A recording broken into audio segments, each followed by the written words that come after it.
ان کا جی مولانا Ata ur Rahman Sahib point of public importance please. اس پر بات کرنا چاہتے ہیں جی.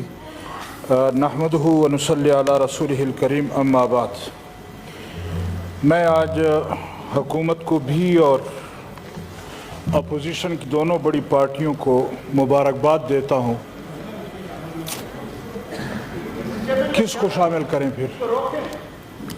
جی آپ تشریف رکھیں جی, آ جائیں گے جی. جی ان کی ڈیوٹی پوری ہو گئی, ان کو جانے دیں جی. جی عطاء الرحمان صاحب پلیز. ہاں ان کی ڈیوٹی پوری ہو گئی ہے, ان کو جانے دیں. عطاء الرحمان صاحب جی. میں آج مبارکباد پیش کرتا ہوں حکومت کو بھی اور ان کا ساتھ دینے والوں کو بھی.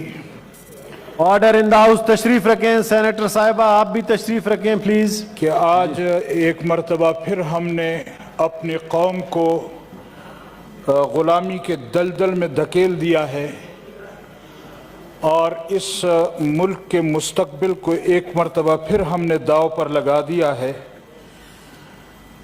میں پاکستانی قوم سے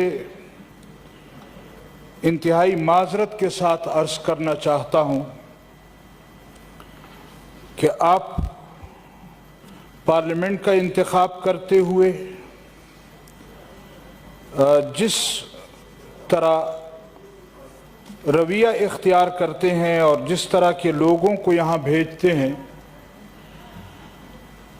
ہمیں ایک مرتبہ پھر اپنی قوم کی طرف جانا ہے اور ہم نے اپنے قوم کے سامنے جواب دہ ہونا ہے.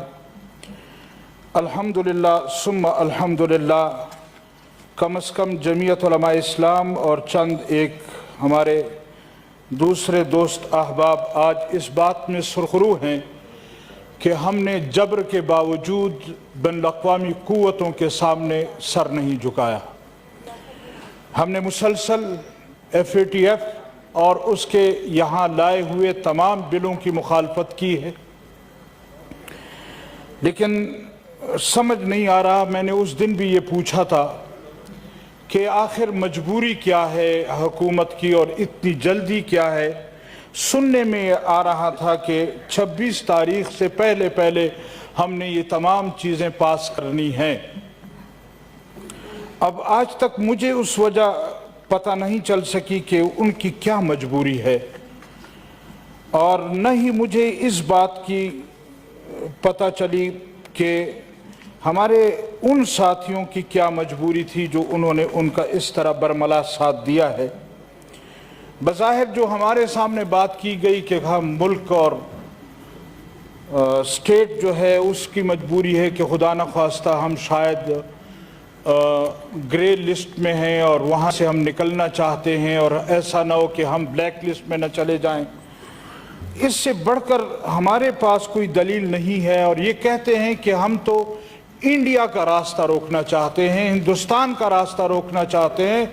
وہ شاید ہم سے زیادہ غلامی کرنے پر آمادہ ہے, اور ہم تو ویسے بھی بین الاقوامی قوتوں کے غلام ہیں. مزید ان کی غلامی کریں تاکہ انڈیا سے ہم غلامی میں آگے نکل جائیں. تو میں حیران ہوتا ہوں کہ کرتارپور روڈ بناتے ہوئے بھی آپ کو اس وقت اس چیز کا احساس تھا؟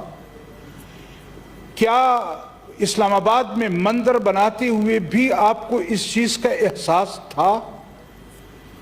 کیا ہمیں اگر انڈیا کا مقابلہ کرنا ہے تو پھر ہمیں ان چیزوں کا احساس ہے کہ اس وقت عالمی منڈی میں انڈیا کی پوزیشن کیا ہے؟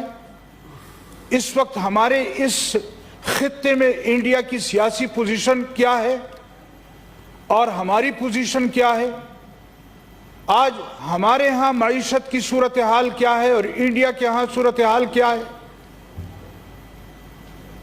یہ کیسی سیاست ہے, کیسا ملک کا وقار بلند کرنا ہے کہ خدا نخواستہ ہم اگر آج ان کے سامنے جھکیں گے نہیں, سجدہ ریز نہیں ہوں گے تو ہم انڈیا سے پیچھے رہ جائیں گے. تو میں ایک مرتبہ پھر اپنے ان بھائیوں سے یہ عرض کرنا چاہوں گا کہ خدا را ہوش کے ناخن لیں اور اس طرح بین الاقوامی قوتوں کے سامنے بچھ جانا اور اپنی قوم کو غلامی میں مزید دھکیل دینا یہ نجات کا راستہ نہیں ہے.